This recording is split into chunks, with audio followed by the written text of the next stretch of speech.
ये एनिमल्स बिना हेयर के कैसे दिखते हैं और ये वाला एनिमल तो एक बॉडी बिल्डर से कम नहीं लगता। और एयरप्लेन को हमेशा व्हाइट कलर से पेंट क्यों किया जाता है और इस बंदे ने अपने माँ के ऊपर केस क्यों किया। वीडियो बहुत इंटरेस्टिंग होने वाली है, इसलिए इस वीडियो को बिल्कुल भी मिस मत करना। तो चलो मैं शुरू करता हूँ, आप सब्सक्राइब करो।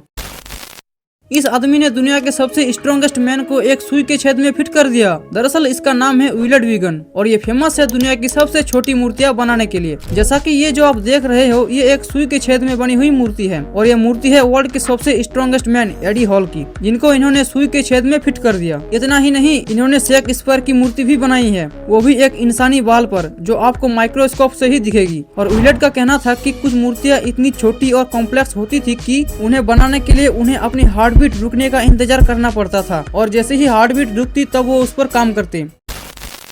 इस बंदे ने अपनी माँ पर ही केस कर दिया, ये कहकर कि इन्होंने मेरी परवरिश अच्छे से नहीं की। और शॉकिंगली ये केस जीत भी जाती है, जिस वजह से इसके माँ को इसे 70 लाख से भी ज्यादा पैसा देने पड़े। इसके बाद इसे रियलाइज हुआ कि ये लोगों के ऊपर केस करके बहुत सारा पैसा कमा सकता है। फिर क्या, ये अपने दोस्त, रिश्तेदार, पड़ोसी सबके ऊपर केस पर केस करता गया, यहाँ तक कि इसने प्लेनेट प्लूटो और आईफिल टावर के ऊपर भी केस कर दिया। फिर इसे एक टीवी शो पर बुलाया, जहां होस्ट इसे पूछता है कि हर कोई आपको इतना हेट क्यों करता है, आप हर किसी के ऊपर इतना केस क्यों करते हो। इसके बाद इसने उस शो के ऊपर ही केस कर दिया, बताओ। फिर जज के ऑर्डर पर उन टीवी शो वालों को इसे 1,75,00,000 रुपए देने पड़ गए और कुछ दिन के बाद इसका नाम गिनीज वर्ल्ड रिकॉर्ड में आ जाता है सबसे ज्यादा लॉ सूट करने के लिए। और गेस करो क्या हुआ होगा। हाँ, इसने गिनीज वर्ल्ड रिकॉर्ड वालों पर ही केस कर दिया, ये कहकर कि इन्होंने मेरा नाम मेरी परमिशन के बिना यूज किया है। और ये है इस आदमी का रियल नेम। मैं इसका नेम नहीं बताऊंगा, क्या पता मेरे ऊपर ही केस कर दे।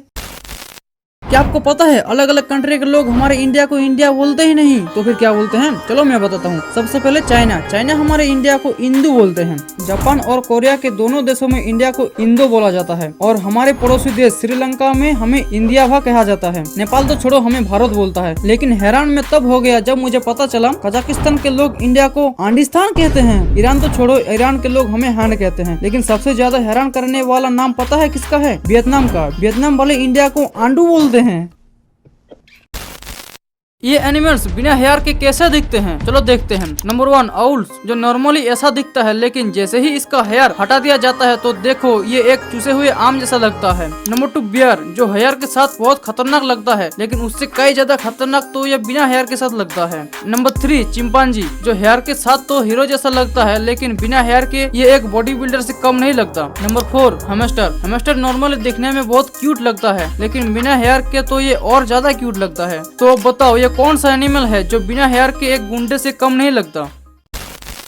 क्या आपने कभी नोटिस किया है ज्यादातर एयरप्लेन व्हाइट कलर का ही क्यों होता है? क्या इसके पीछे कोई सीक्रेट है? तो देखो, एयरप्लेन को व्हाइट कलर से पेंट करने का 3 सबसे बड़ा रीजन है। नंबर 1, आप तो जानते ही होंगे व्हाइट कलर सनलाइट को रिफ्लेक्ट करता है, इसलिए एयरप्लेन को व्हाइट कलर से पेंट किया जाता है ताकि प्लेन गर्म ना हो। नंबर 2, एयरप्लेन का कलर व्हाइट होने की वजह से अगर प्लेन के बॉडी में कोई क्रैक या डैमेज है तो जल्दी दिखाई देती है, जिससे हादसा होने का खतरा कम हो जाता है। नंबर 3, व्हाइट पेंट बाकी पेंट से सस्ता होता है, इसलिए इसमें कम पैसे खर्च होते हैं। और अगर कोई दूसरा कलर पेंट किया जाए तो एयरप्लेन और ज्यादा भारी हो जाता है, जिससे ज्यादा फ्यूल खर्च होता है, मतलब ज्यादा पैसा खर्च होता है। और तो और व्हाइट कलर ज्यादा फिट भी नहीं होता है, जिससे रिपेंट का खर्चा भी बच जाता है, इसलिए सभी एयरप्लेन का कलर व्हाइट होता है।